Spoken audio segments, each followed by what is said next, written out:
why, my lord, this came, my lord, why the petitions came, they introduced in PG Medical College this reservation.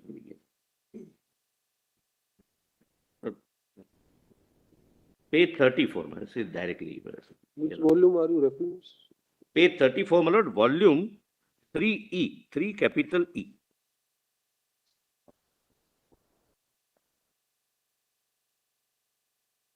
This is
Yes, Mr. Solicitor.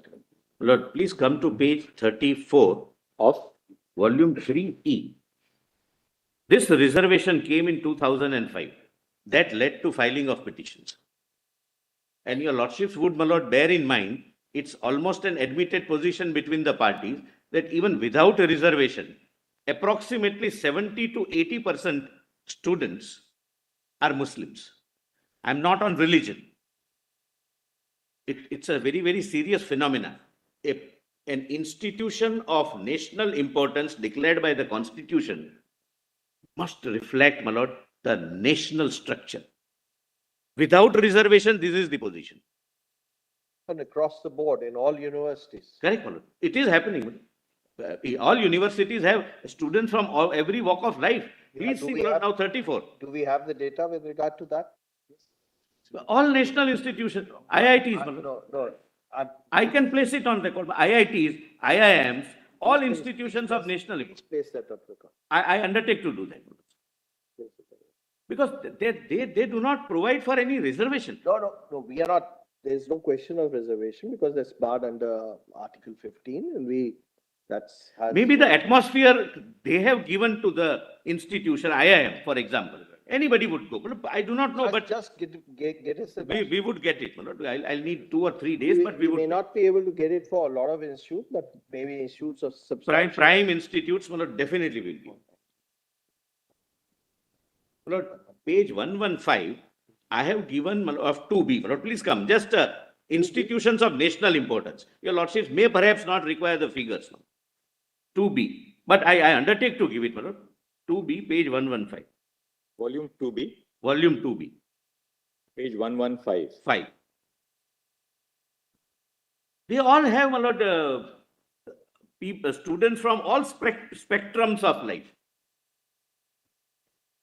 Please see, my lord, Aligarh, Banaras, we leave. University of Delhi. Then Atal Bihari Vajpayee, Indian Institute of Information Technology and Management, Indian Institute of Information Technology. Then, my lord, please come to the next page. All IITs. How many institutes have you listed under this?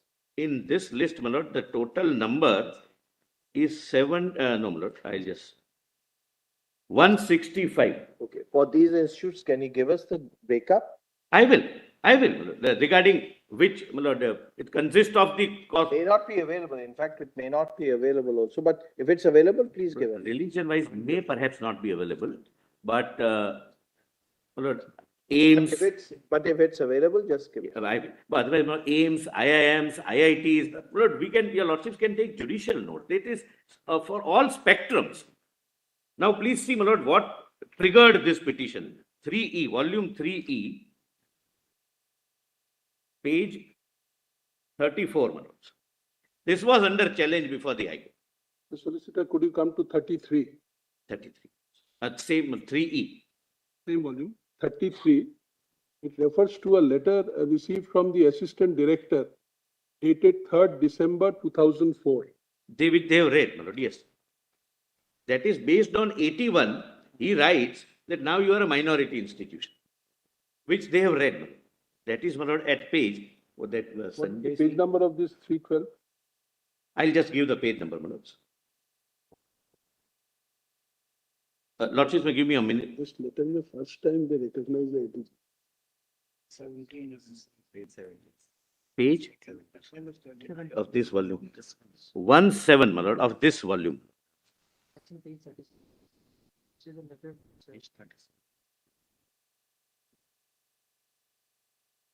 Page 17? 3B. 3E, I'm sorry, 3E for 3E, yes. elephant. Whereas page 39 may also be read in 3E. Very important. Correct, you read it. I will again read it. There is no difficulty. I did not read. It was, I read. Mr. Dhawan read. Anyway, I'll read it again. So please come to 34 first. Because my learned friend, my lord, said that ultimately after doing all this, what we need, what we are asking for, some reservation. That was the argument, my lord. I am just showing what is that some reservation in an institute where without reservation there is 70 to 80% persons from one particular community. Please see, my lord, page 34, your lordship gets, my lord.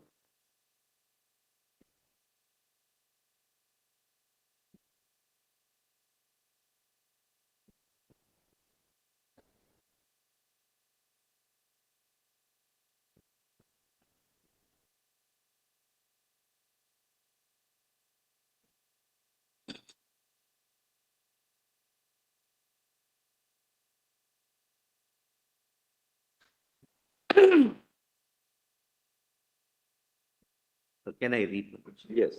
34, at the foot of the page, my lord. After detailed deliberation, my lords get, my lord Justice, Yes. Justice Particular. After detailed deliberation, the council approved the recommendation of the academic council made at its special meeting held on 15 January 2005 regarding reservation of seats for admissions to MD, MS, PG diploma courses in the Faculty of Medicine with minor modifications as mentioned below. 25% students may be admitted from amongst the internal candidates on the basis of All India test, meaning thereby BSc to MSc, MBBS to MD, etc. 50% of seats may be reserved for Muslims of India to be selected on the basis of All India entrance test. So 75% roughly, not for Muslims, because 70 to 80% as on date who are studying are Muslims. That's an admitted position. Mr. Farasat gave those figures. And I can also give those figures. That without reservation also, 70 to 80% are Muslims. So they would go from bachelor's to master's and 50% straight flat reservation for Muslims and open only for 25%. And this is ranking, my lord, one of the finest universities in the country. I have no dispute about it. Apart from, my lord, it being an institution of national importance, I am not taking your lordship, my lord, through that. But please, my lord, note here, only for my satisfaction, my lord, I have pointed out the debate of the Constituent Assembly when this was declared to be an institution of national importance. I am not, my lord, reading it, but there are good reasons, my lord, they have given. And page 9, para 16 to 21, para 21. Page 9, paragraph 16 to 22. Yes, That's in your written submissions. my written submissions. But I have quoted, my lord. Volume? 2B.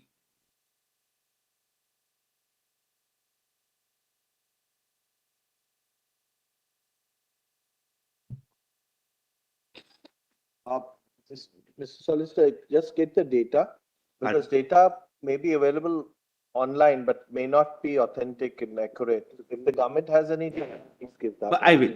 But possibly, this is my impression, I'm not making a statement. Possibly, now, when I fill up the form for admission, the religion is not No, in minority institutions, probably it will be there. minority, yes. But Yeah, the government, it has to be. in the other institutes, probably it's not required and may not be in fact mandated, should not be in fact. Should not be. Like IIT, IIM, But other. otherwise, the government must be having some data, some figures. If it is, Otherwise, figures are available truthfully online, place it on record. figures are available on the internet, but they may not be Accurate, correct, So, last line, I'm not reading it, but this Article 15, sub-article 5, when was inserted, was put to challenge, and the challenge is negative. That is the judgment in Pramati, 2014, volume 8, SCC, page 1. Relevant para is 31 to 34, 31 to 34. Just repeat the citation. 2014, volume 8, SCC, page 1, relevant para 31 to 34. That rejected the constitutional challenge. Constitutional challenge to sub-article 5 of both Article 15 and Article 16. My submissions are over, I'm immensely grateful, very patient hearing. Thank you. For a very patient hearing. Obliged to. Thank you, Mr. Solicitor. It's okay.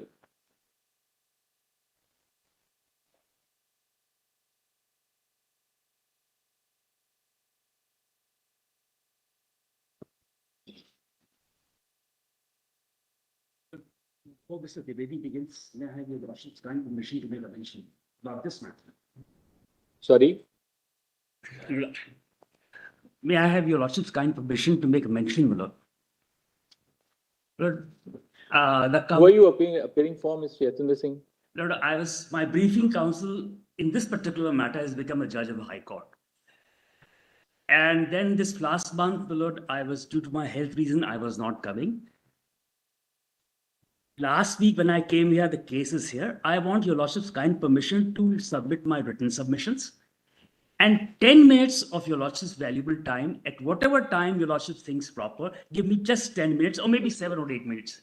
All right, let's complete the hearings and we see how much time we have left. Should I upload my written submission, my lord? Just wait presently, we'll see. Have you filed an intervention? Have you filed? Lord, my briefing counsel with whom I was appearing, there were parties in the case. He is elevated. I do not have any connection with the AOR, and probably this is the reason it has happened. All right, let's wait for a little while and then we can see what ground is covered, and then if there's something else, we'll give you 5 minutes at the end to make your point. I'll finish within 5 minutes. Certainly. Obliged, lords.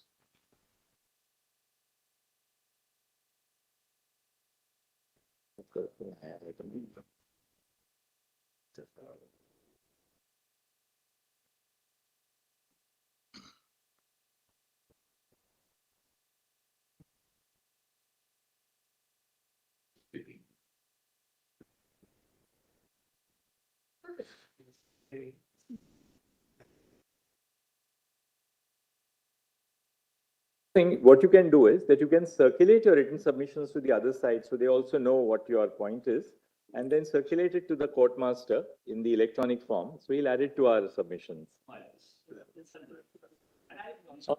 You can circulate it to the nodal council. The nodal council will then put it together. That's better.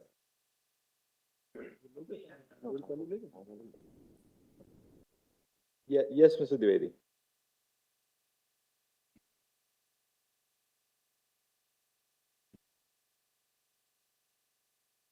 Lord, the first submission which I wish to address is that to be a Muslim is one thing, and to be a minority, Lord, is another thing.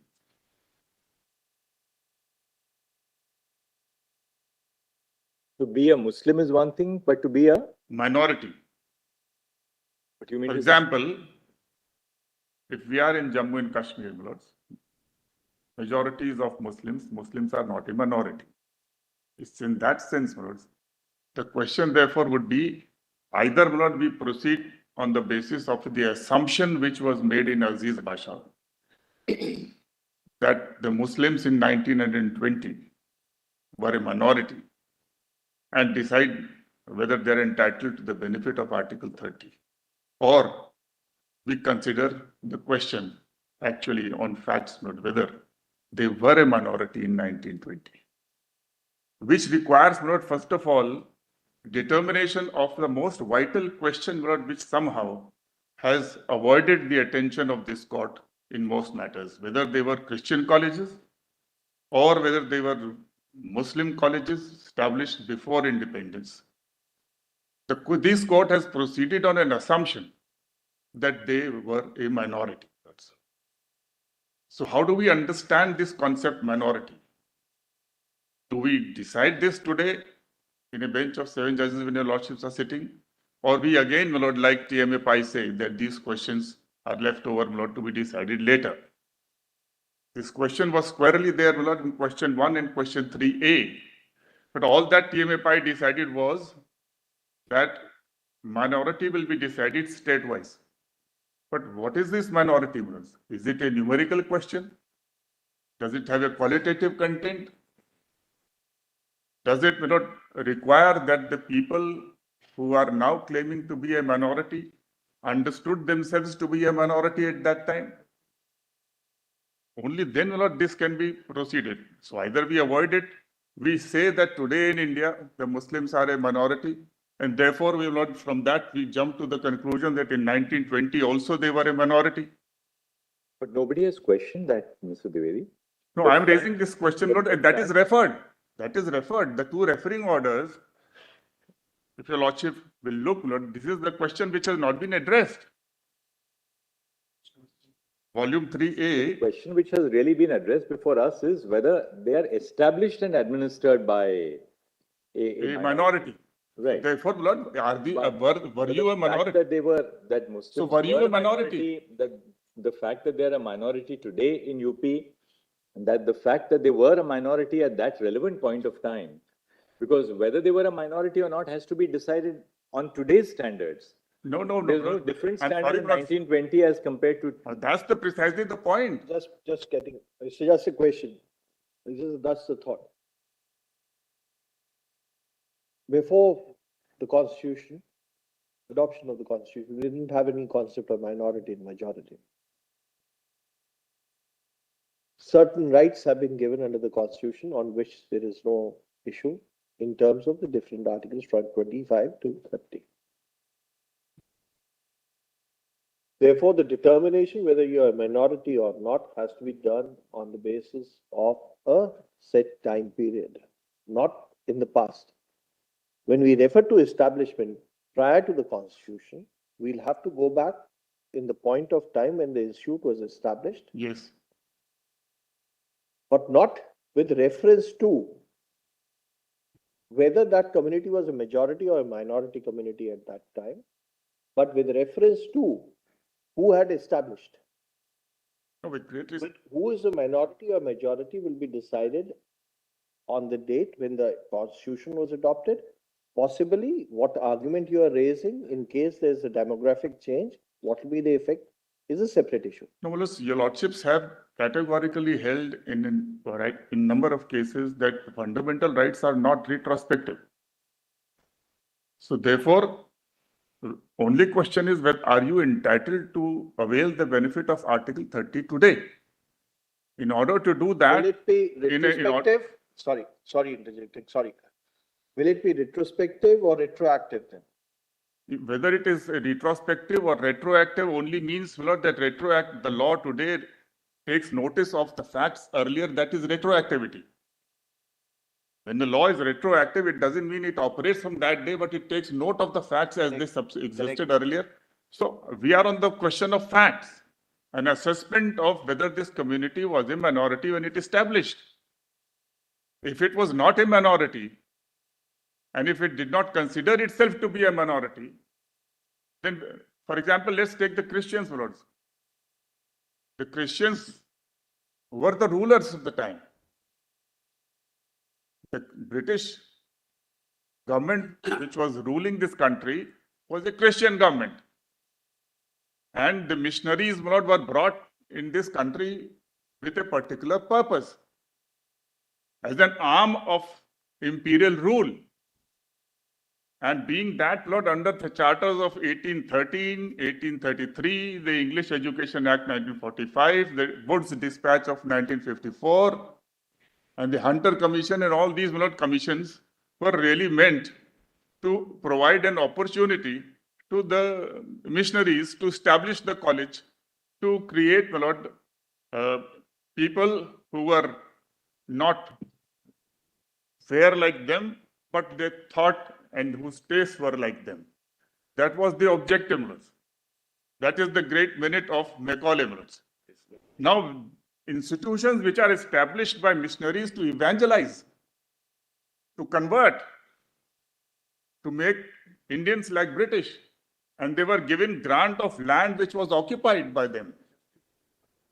Now, are we going, my lord, is this constitutional intent that Article 30 is to be given a benefit to these kind of institutions which were meant for a colonization purpose, for imperial rule purpose? But that's not the character of AMU. Why should we decide that question? Now, AMU question, therefore, we need to decide the question with, I'm coming to the Muslim minority. What was the political unit within which AMU was then established? There was no state of Uttar Pradesh at that time. Whether you take it as a state unit or national unit, for my submission, may not be very pertinent. But we have to take British India because the Indian states were outside. Or we take the Northwest Province or subsequently the United Province as it was called. What was the status and position of the Muslims then? Could it be said in 1920 that they were a minority? The rule was of the Christian British rule, who were less than the Muslims. Neither the Hindus nor the Muslims, we were both subjects. We were not even citizens of Britain. There was no concept of citizenship, even that this court has said in Patro's case. So therefore, there is minority rule in India. That's the unfortunate part, not only in India, but in so many other parts of the globe, where the British imperialism was ruling. The position was that a handful of people were ruling over India for the last several hundred years. So are we to say, my lord, that the Mughals were in minority, the British imperialists were in minority? This will be something very, very strange, my lord, that after being a republic, we are trying to bestow a characteristic, a status of minority on those who were not a minority. The Muslims were more than the rulers. The Christians who were ruling through the Governor General and the HMG, His Majesty's government, they were smaller in number than the Muslims. Therefore, I request your lordships to first of all, instead of again avoiding to go into this question, please decide this question. It's too long, my lord, for 75 years and more, my lord, we have been evading this question. And we just assume and we stamp them as a minority institution and confer the benefit of Article 30 to them. According to me, there are three aspects, my lord, of this minority. And this is a question, my lord, which has been referred to your lordships. The first referring order says, Lord, decide the essential conditions or ingredients of the minority institution may be decided once for all. That is volume 3A, page 209.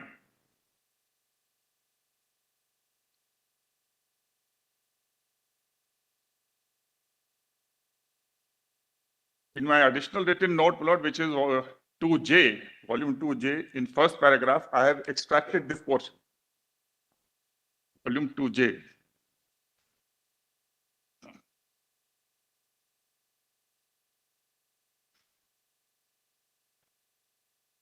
It is all right for the petitioners to proceed on the assumption, my lord, as in Aziz Basha, but what is referred to your lordship is decide essential conditions or ingredients of the minority institution, which may be decided once for all.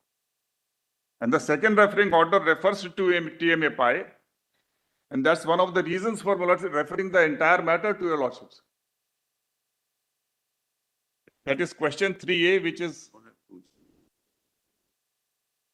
framed in that case, TMAPI. What are the indicia for treating an educational institution as minority educational institution?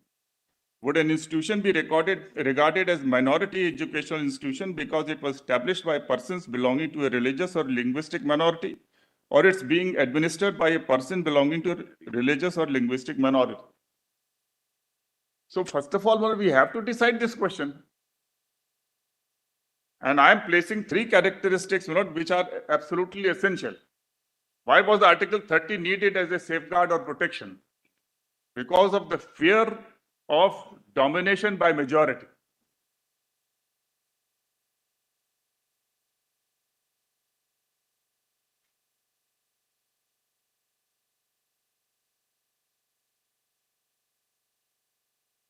So it's a protective, it's a safeguard.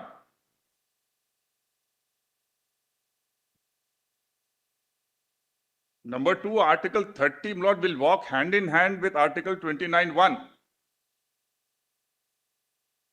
It can walk separately also. It's up to the religious minority concerned to decide how far they wish to go. These are not simple provisions of reservation. The object is to enable them to maintain their character as a religious minority. And in that respect, Shazan was right. To reduce it to reservation is to completely kill this Article 30 and equate it with 16 and 14 and 15. So being a protective safeguard, what follows is there is an idea of domination inbuilt in this. The fear of the minority, that is character, that is culture, that is language, that is script, may be overridden and demolished by the majority. So therefore, a minority is that which is less in number than the ruling majority.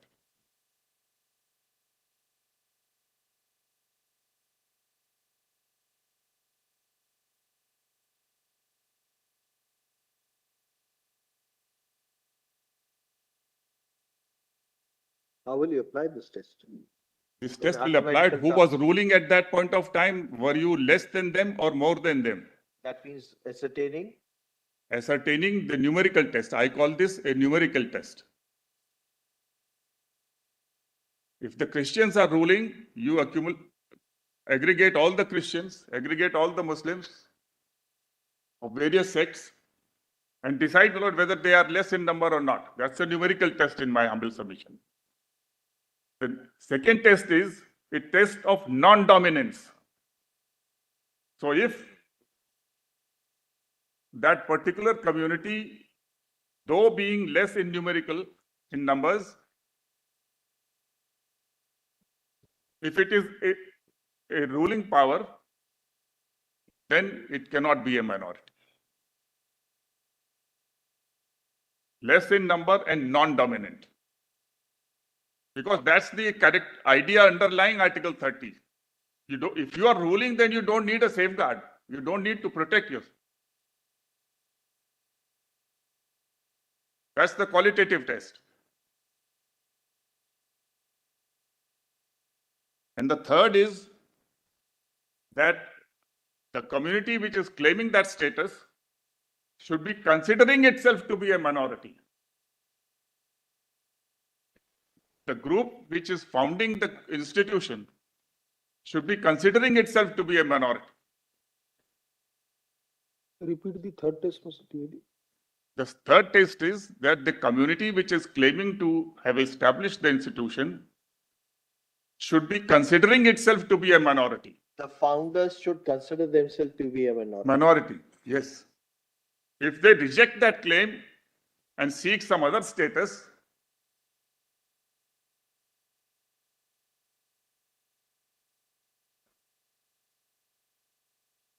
without, my lord, these three factors being considered as on 1920, we will be looking at history in a blinkered way, in a partial way. On that aspect, you see, the third aspect, leaving the third aspect slightly aside, when we refer to a statute being retroactive, we'll have to and also take into account what is the object and purpose of the Article 30, which you have yourself articulated. We go back in point of time to find out who are the person who has established that institution. But the question whether they were in minority or not at that time may not be relevant. What will be relevant is whether on the date when the issue is being examined, whether they are minority or not. No, the issue is they have a right to establish. Today, no What dispute. you are saying is we'll have to go back in point of time and examine whether when it was established, it could be treated as a minority institution because there was no concept We are of going back. We are going back. We are considering who founded in 1872 the primary school, who founded it, the secondary school, who founded MAO, what is the parameter. who contributed. We are going back. We are going back. But we want to stop and we don't want to consider the character of this group at that point of time. The character which this group was claiming for itself. But Mr. Dwivedi, apply your three tests. Your first test is minority has to be less in number than the ruling majority. Yes. Now, going by that test, the ruling majority, as you rightly said, was the imperial government. Therefore, those people who founded were certainly less in number. Those who were ruling were a ruling minority. There was no minority. Right, but And Muslims were more than the Christians at that time. that can never be the test, Mr. So, Lord, therefore, that's the whole point. We want to consider everything in history, but not that part of the history, Lord, which is absolutely relevant, Lord, to this. Because we were ruled by colonial power, which was hopelessly, of course, it was a minority, but that's the whole point. That was the whole genesis of the freedom movement. But to therefore say that any claim for minority status has to be rejected because those who were ruling were in any case a minuscule minority. The reason is this. Can we now deny minority status because of the fact that, well, the rulers were in any case in a minority? The whole problem is arising because the Constitution has given a right to the present minorities, the Muslims, the Christians, and whoever else is, to establish and administer. This is a right which is given by the Constitution and operates ex post facto. But by judgment, Lord, we have tried to accommodate and extend it to a scenario which existed prior to the Constitution. So therefore, to see whether you are entitled to a constitutional right, you look at the status or position as on the birth of the Constitution. And even afterwards. Right, and thereafter.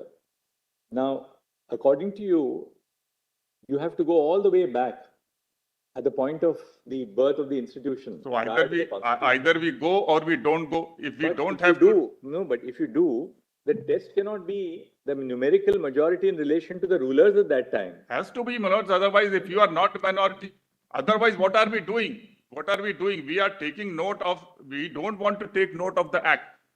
Then don't look into the history at all. Look at the act. Act says it has been established, my lord, by the Governor General in Council at the end of the matter. So prior independence, then according to you, there'll be no minority at all. There was no minority. There was no minority institution at that time. We were all subjects. The Hindus and Muslims were at par. I was as subject as they were. Is the sequitur that any institution established prior to independence would not be a minority institution? Yes, that's my humble submission. And this court has committed an error in my humble submission, with deference, by not examining this aspect, by simply assuming in every case that. So what is the result? When the Constitution says in Article 30, all minorities, either linguistic or religious. So established. Today, nobody says. But when it says all minorities, it certainly looks at The position, the sociological position and the historical position prior to the birth of the constitution. It cannot be, my lords. All minorities Minorities cannot. are not created for the first time post 1950. The question which I am posing for your lordship's kind consideration is the constitution attempting to How did they become minority? imagine, force us to imagine that India was actually a republic in 1920? What are we trying to do by taking it backwards? We are caught in a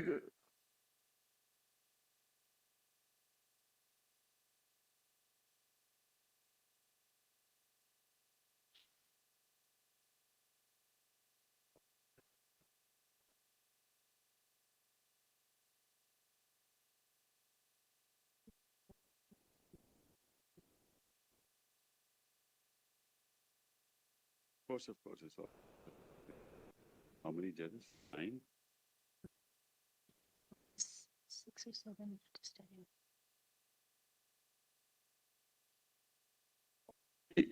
is the consequence of this assumption is not, we are actually trying to take the constitution and applying it retrospectively. We may call it retroactive, or we are applying the principles of it backwards. No, we are actually giving. Not like that. We also have to understand the historical perspective of the constitution. Why did the constitution introduce certain safeguards? It was a safeguard intended to hold out an assurance to communities which were otherwise joining the mainstream of the constitution that you will be protected. One article of that protection was your right to establish and administer educational institutions of your choice. No problem, my lords. After 1950, nobody is contesting. I am also not contesting that all these people who are now actually a minority, they are entitled to establish, and they are establishing. Nobody is preventing them from doing so. The problem is arising only when we are taking these principles back, my lords, and backwards, and not for a few years, but several decades. And then saying, because most of the colleges established by Christian missionaries are between 1850 and 1900. So we take it back 100 years and say that even though you established this institution as a ruler, as governing arm. There can be a number of arguments, counter arguments, etc. Why can't we have more institutions being established of equal status and character or equal excellence? There can be a number of arguments on either way. That will not. Real issue is did the Constitution in Article 30 say? The Constitution was certainly aware that there are minorities in India. There is some safeguard to be, in spite of the partition of India being on religious line, they said we will adopt and give certain safeguard to the minorities. That's the commitment of the Constitution. And on interpreting that, if we accept your argument is, all institutions which had come up prior to 1950 will no longer, there is no need to examine whether they are minority institution or not. That is correct. That's what I'm submitting with, and this is something which your lordships have not debated and considered and decided. Mullahs, in Kerala Education Bill, I'll just read, there is no reason why the benefit of Article 30, Sub-Article 1 should be limited only to educational institutions established after the commencement of the Constitution. The language employed in Article 30, Sub-Article 1 is wide enough to cover both pre-Constitution and post-Constitution institutions. 7 judges of this court. I have to revert it to 9. No, it doesn't matter. 7, 9, and 11. Well, that's for the lordships to decide. But the question, what is Henry Kerala saying? Kerala is not saying, my lord, that they were considering a presidential reference. So supposing, my lords, before the Constitution, the Parsis have established. They are numerically small. They were a minority. They were less than the Christian ruling powers. They will be entitled. So it's not saying don't examine whether you were a minority then or not.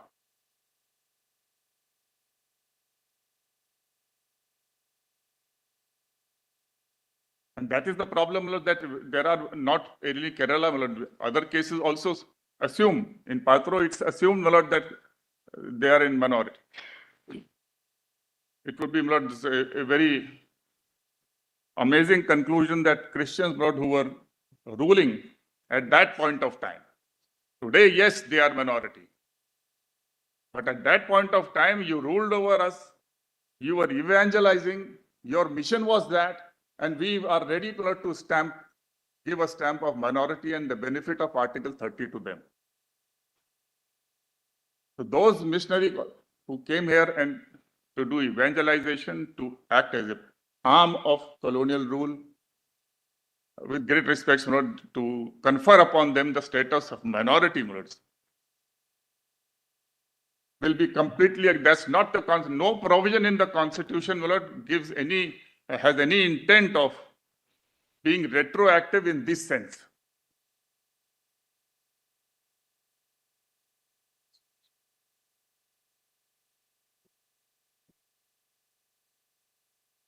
They were the arrowheads of Western cultural imperialism in India. And we are saying that you are minority, you get the benefit of Article 30.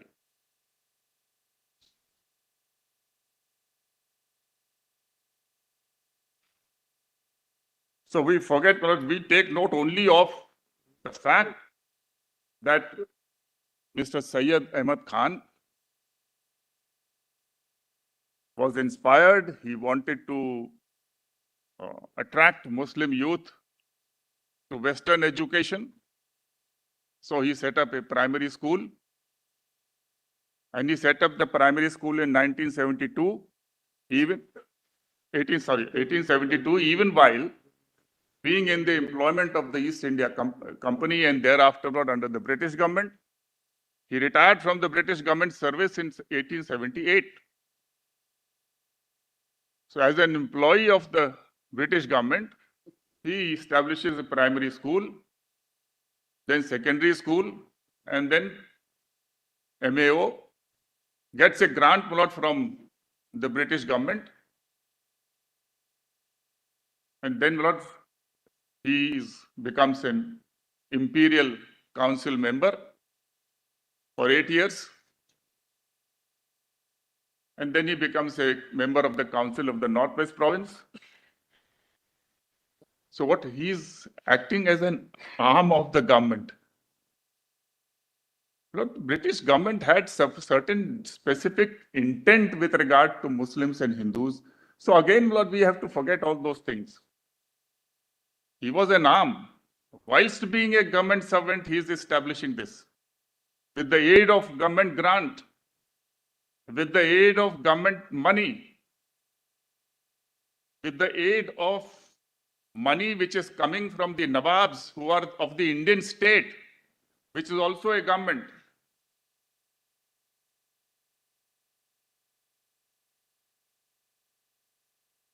Where is the private community sprinkling maybe here in a small amount of collection? Everything was because of that. Viceroy Leighton will not come all over to inaugurate MAO merely because he was an employee of the government, a sub-judge at that time, and therefore he comes there with their own objectives, imperialist objectives.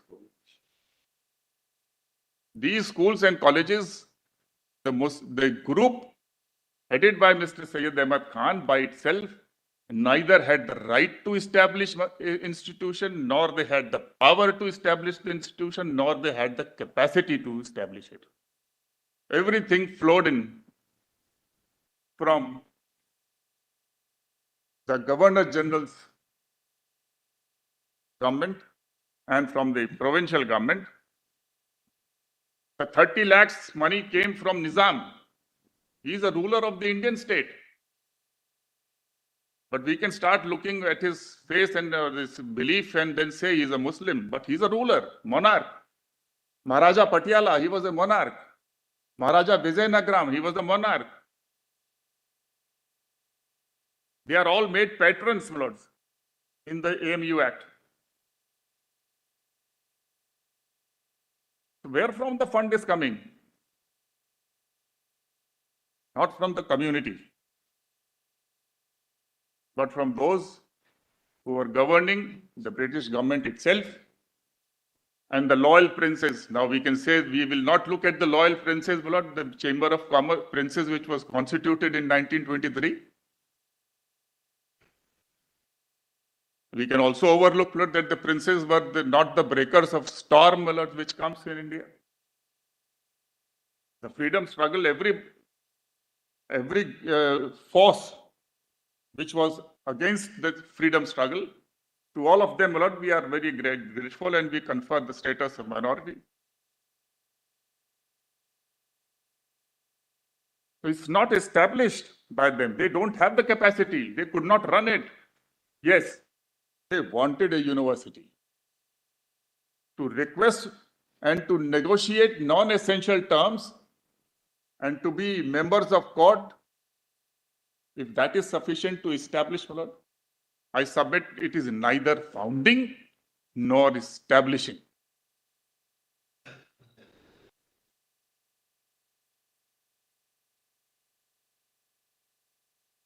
Now, what was the status which Syed Ahmad Khan was seeking? I have annexed his own letter. Kindly see my written submission notes at volume 2H.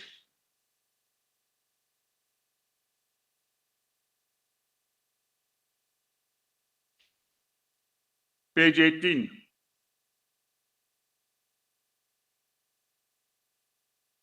They considered themselves to be a separate nation, not a minority.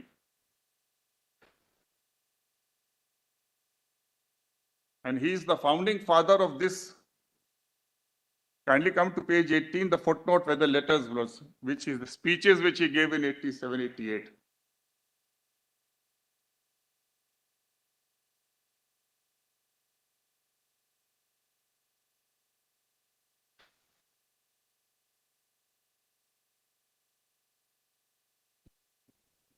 Your Lordships have it? We ought to consider carefully our own circumstances and the circumstances of government. If the government entertains unfavorable sentiments towards our community, then I say with utmost force that these sentiments are entirely wrong. At the same time, if we are just, we must admit that such sentiments would be by no means unnatural. I repeat it, if government entertains these bad intentions, it is a sign of incompetence and folly. But I say this, we ought to consider whether government can entertain such thoughts or not. Has she any excuse for such suspicions or not? I reply that she certainly has. Think for a moment who you are. What is this nation of ours? We are those who ruled India for 600 or 700 years. From our hands in the country was taken by government into its own. Is it not natural then for the government to entertain such thoughts? Is government so foolish as to suppose that in 70 years we have forgotten all our grandeur and our empire? Although, should government entertain such notions, she is certainly wrong. Yet we must remember, she has ample excuse. We do live on fish, nor we are afraid of using a knife and fork lest we should cut our fingers. Our nation is of the blood of those who made not only Arabia but Asia and Europe to tremble. It is our nation which conquered with its sword the whole of India, although its people were all of one religion. I say again that if government entertains suspicions of us, it is wrong, but do her the justice and admit that there is reasonable ground for such suspicion. Can a wise ruler forget what the state of things was so short a time ago? He can never forget it. If then Mohammedans also join the monstrous and unreasonable schemes which are impossible of fulfillment and which are disastrous for the country and for our nation, what will be the result?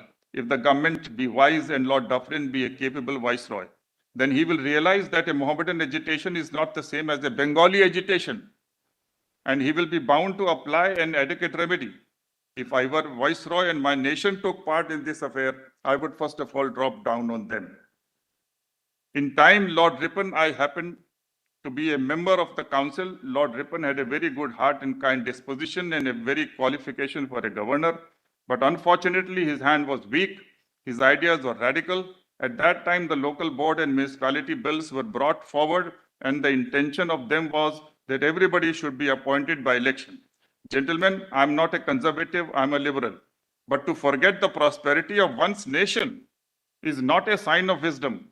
The only person who was opposed to the system of election was myself. If I'm not bragging too much, I may, I think, say that it was on account of my speech that Lord Ripon changed his opinion and made 1/3 of the members appointed and 2/3 elected. Now just consider the result of election. In no town are Hindus and Mohammedans equal.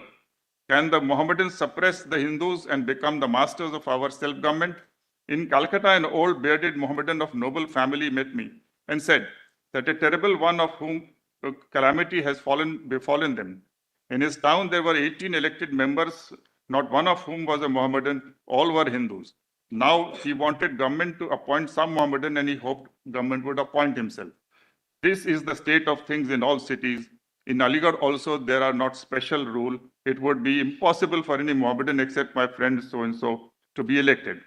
And at last, he too would have to rely on being appointed by government. Then how can we walk along a road for which neither we nor the country is prepared? Kindly turn over leaf at the bottom. This is the second speech extract. No, the letters are annexed. After this long preface, I wish to explain what method my nation, rather whole country of this country, ought to pursue in political matters. I will treat in regular sequence of the political questions of India so that you may have full opportunity of giving your attention to them. The first of all is this: in whose hand shall the administration and the empire of India rest? Now suppose that all English and the whole English army were to leave India, taking with them all their cannon and their splendid weapons and everything. Then who would be rulers of India? It is possible that under these circumstances, two nations, the Mohammedans and the Hindus, could sit on the same throne and remain equal in power. Most certainly not. It is necessary that one of them should conquer the other and thrust it down. To hope that both could remain equal is to desire the impossible and the inconceivable. At the same time, you must remember that although the number of Mohammedan is less than that of Hindus, and although they contain a far fewer people who have received a high English education, yet they must not be thought insignificant or weak. Probably they would be by themselves enough to maintain their own position. But suppose they were not, then our Mussalman brothers, the Pathans, and come out as a swarm of locusts from the mountain valleys and make rivers of blood to flow from their frontier in the north to the extreme end of Bengal. This thing, who after the departure of English would be conquerors, would rest on the will of God. But until one nation had conquered the other and made it obedient, peace could not reign in the land. This conclusion is based on proof so absolute that no one can deny it. So therefore, my Lord, this is what they thought of themselves. The group, I'm limiting myself to the group which is said to be pioneering, my Lord, the establishment of institution. I'm not talking about the entirety of the Muslims. They were nationalists also. There were people who did not believe in the two-nation theory also. But here is the moving spirit who never thought that he is a minority.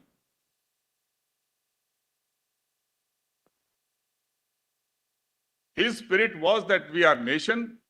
His spirit was that we have to be loyal to the British.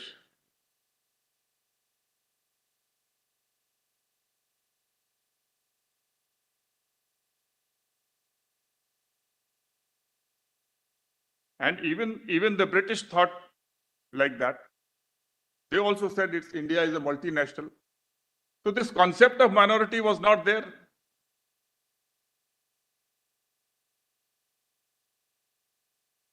Should we then, my Lord, ignore all these important aspects of history? At no point of time before his death in 1898, he changed his views. And it is this inspiration which led to the grant of separate electorates in 1906 and the division of Bengal in 1905, which led to the freedom struggle, my lords. And why did this movement for University of BHU and this start, my lord, in 1915 and 1920? Both cases, the request was made in 1911. That's the record on this, Mr. Shafi's speech itself. The request was made in 1911 when the Prince of Wales was visiting India, when India The capital was being shifted to Delhi, and Bengal was reunited. That's why in the speech, Lord, all this is coming.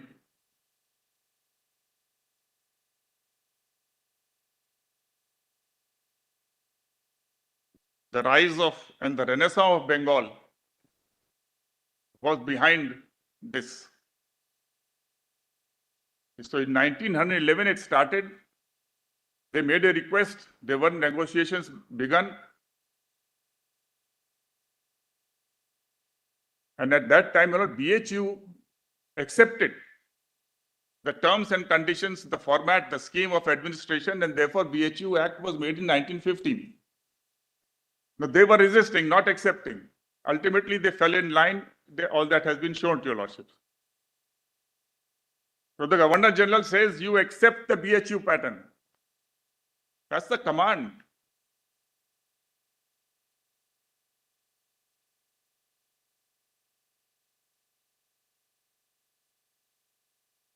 There was no choice to them.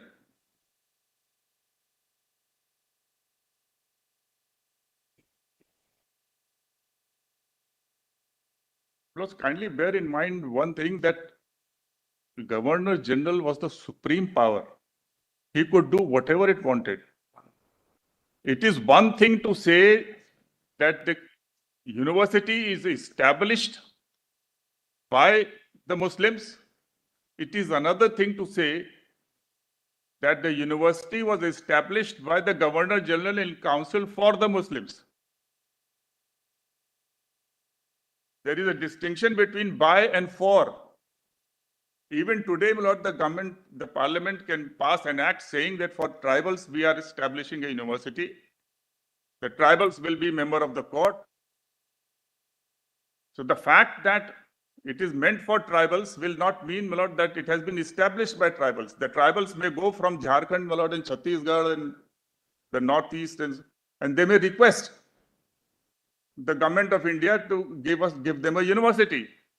They are not getting enough educated students from their midst. And acceding to the request, the parliament passes an act saying that this will be a tribal university. So it's not established by tribals. Nothing prevents the Governor General Council, my lord, to form a university, to establish a university, to found a university for a particular denomination, community, tribals, scheduled caste, whomsoever they wanted. They had absolute power. But what they do in this case, from MAO college to the university, is a change of status and level of education.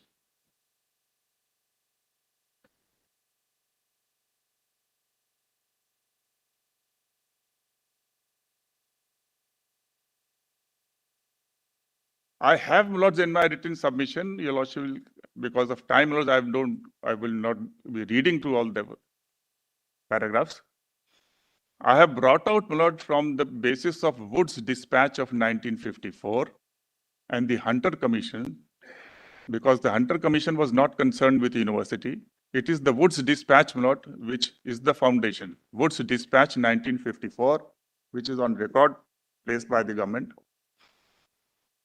which is the starting point of universities in India. First, my lord, in 1857, 3 universities: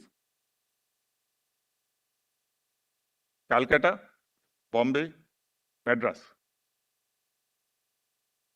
All 3 established by Act, initially, my lord, as an examining university, then in 1860, my lord, to award degrees and teaching also.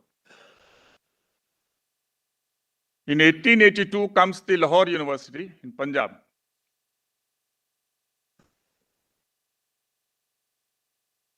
And in 1887,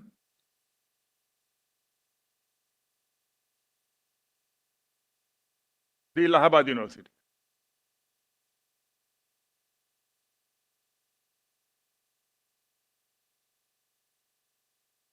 In 1904, after a commission's report, in 1902, my lord. In 1904, the Indian Universities Act was enacted. And all its provisions were read into the act of the 5 universities which were existing. It says so in section 2 that all the provisions of this should be read into that. It provided a particular structure of administration.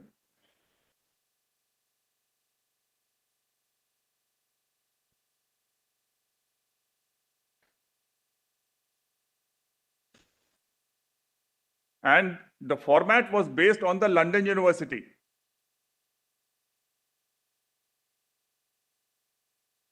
Now, what is the importance of this, my lords? The importance is that whilst the British government allowed private persons to establish schools and colleges, it kept the power to establish a university to itself.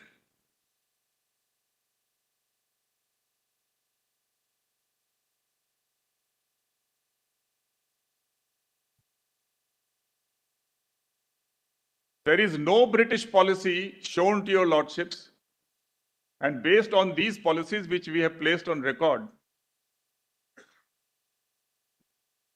there is no British policy which enabled private persons to establish university.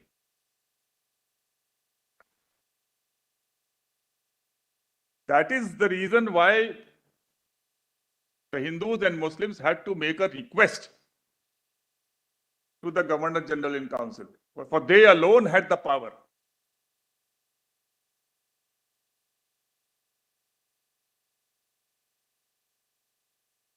In fact, in the Lahore University, I have mentioned, there was one gentleman, he was a Christian, and he led a movement, and he made a request to the Governor General in Council to establish the Lahore University.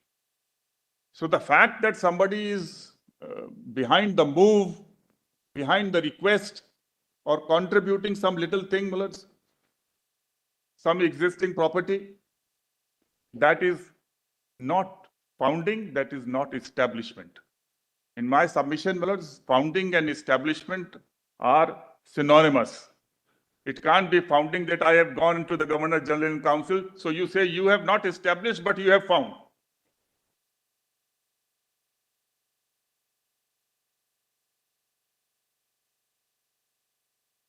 Mr. Sirvai is not right. Great respects to the eminent jurist, and many a times the lordships have accepted what his criticism, many a times the lordships have not. In the context of Article 30, founding and establishment was bringing into existence is one and the same thing. Founding is not making request. Founding is not going up to the Governor General and meeting some officials and negotiating something non-essential. Supposing I go to the Governor General and say, I have some little property of 5 acres, I can't establish university. You please bring in more land, etc. You have enough funds, so you can establish it. Give me some role in this. Is that founding? Is that establishment? So therefore, let us not quibble and semantics. Contextually, it can mean nothing else. Founding is nothing short of bringing the infrastructure, bringing the funds, bringing the faculties, and constituting the framework, the most important, constituting the scheme and framework of the university's functioning.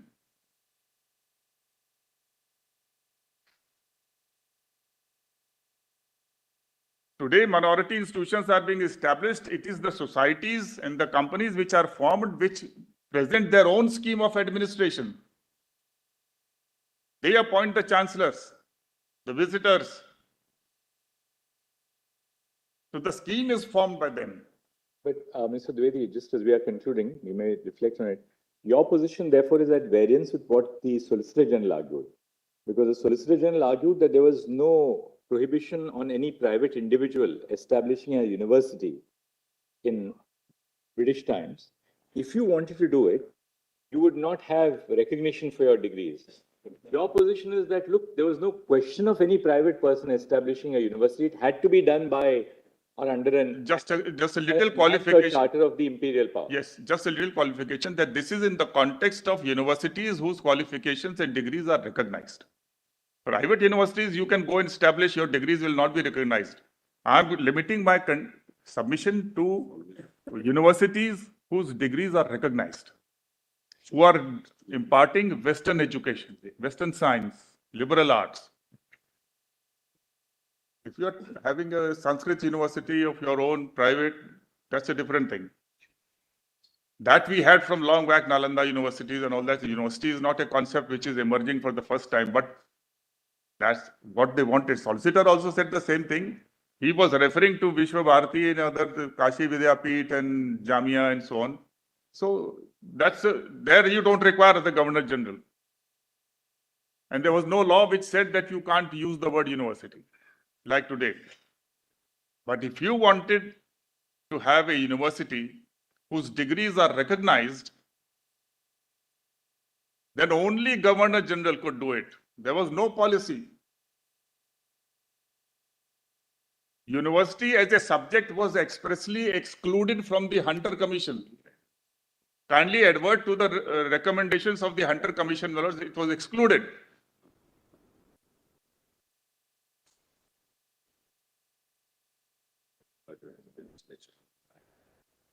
So they went to the Governor General because they had no